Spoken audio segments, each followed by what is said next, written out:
لم ينسه التنعم والعيش الرغيد ما خلق لأجله. يقتل نفسه فإذا به يخرج من بلده خائفا يترقب، إذا به طريق شريك، وبينما هو يمشي لا ينوي على شيء، وإنما يخاف العدو من خلفه، إذا به وهو ذلك المنهك المتعب يستظل بظل شجرة، وما إن يضع ظهره على الشجرة حتى يلفت نظره ما لا يلفت نظر كثير من الناس اليوم. يرى امرأتين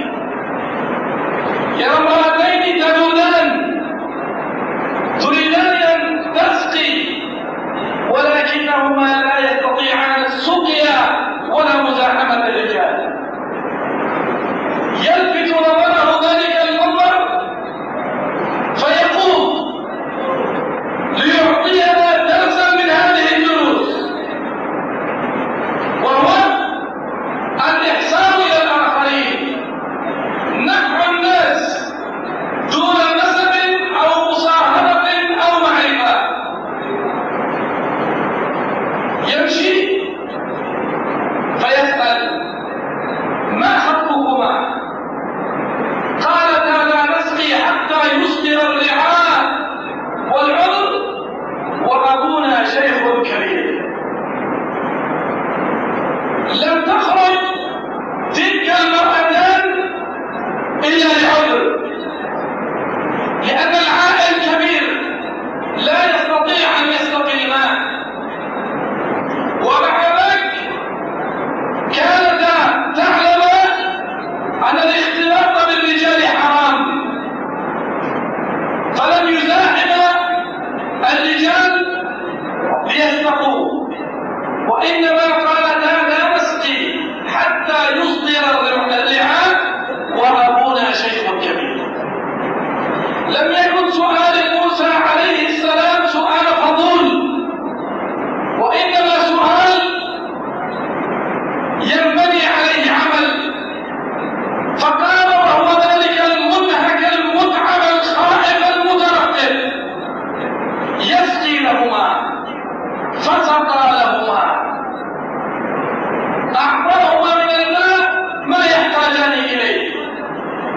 ترى هكذا رب الله سبحانه وتعالى أنبيائه على الإحسان إلى الآخرين، على فعل الخير للآخرين، ولو لم تكن بينه وبينهم معرفة ولا نسب ولا مصاهرة. في الوقت الذي نرى في واقعنا اليوم أنه لا يعمل المعروف للآخرين إلا أن يريد منهم جزاء أو شكورا، إلا من رحم الله وفي الأمة خير.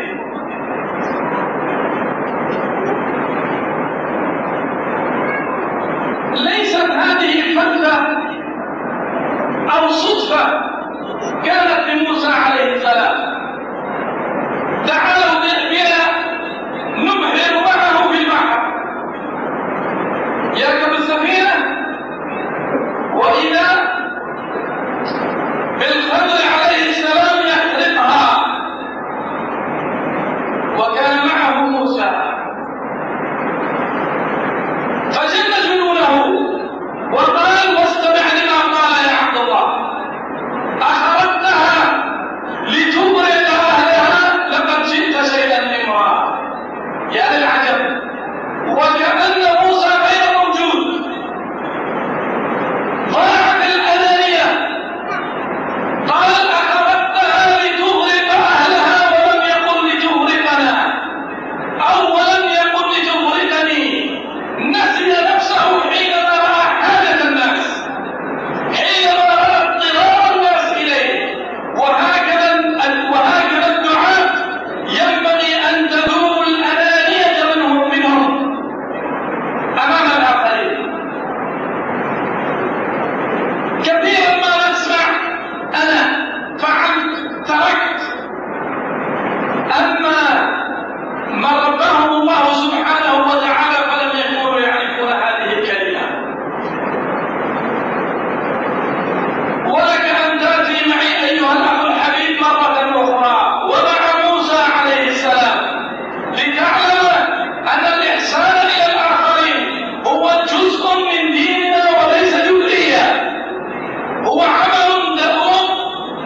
كتب الله على أمتي 5 صلوات في اليوم والليلة لأجل 50.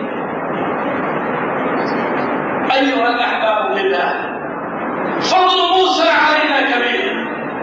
5 صلوات الكثير منا لا يستطيع أن يؤديها حق أدائها، ومن أدى فرضين وربع أو 3 فهو الذي يشار له بالمنام، فكيف إذا كانت 50؟